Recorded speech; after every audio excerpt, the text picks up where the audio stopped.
Nakon traumatičnog masakra koji je zavio u crnu zajednicu, Kosta Kecmanović, dječak masovni ubica, iznenadio medicinsko osoblje i policiju zaštitare svojim neobičnim zahtjevom.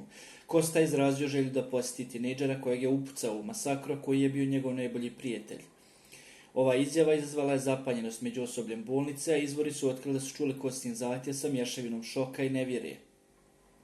Kosta je boravio na klinici za neurologiju i psihijatriju za djecu i omladinu dana masakra, gdje je usmrtio 9 djece i školskog čuvara, a ranio nastavnicu i 5 djece. Iako je u trenutku zločina imao samo 13 godina, te prema zakonu nije odgovoran za svoje postupke, njegovi roditelji su suočeni s krivičnim postupcima zbog optužbi da su mu omogućili pristup oružju i municiji. Kostina želja da vidi svog ranjenog prijatelja otkriva složenu psihološku dinamiku koja leži u pozadini ovog tragičnog događaja. Iako su provodili mnogo vremena zajedno, Kosta nije odmah priznao da je upravo on upucao svog najboljeg prijatelja. Ova činjenica dodatno baca svjetlo na dubinu emocionalnih i psiholoških problema s kojima se suočavao Kosta. Osoblje bolnice nije bilo sigurno kako da tretira Kostin zahtjev, budući da je bio izuzetno rijedak i osjetljiv.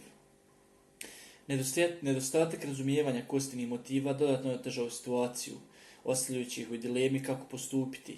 Izvori su otkrili da Kostin zahtjev predstavlja samo jedan od niza šokantnih izjava koje je izrekao tokom svog boravka u bolnici.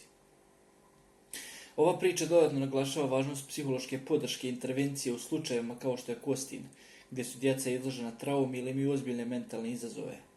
Potreba za adekvatnim tretmanom i podrškom svakog pojedinca, čak i oni koji su počinili ozbiljne zločine, ističe važnost razumijevanja i empatije u našem društvu.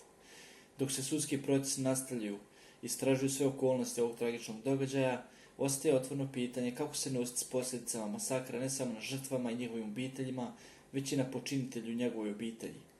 Ova priča nam daje uvid u složenost ljudskih emocija i potrebu za dubljim razumijevanjem kako bi se spriječili slični događaji u budućnosti.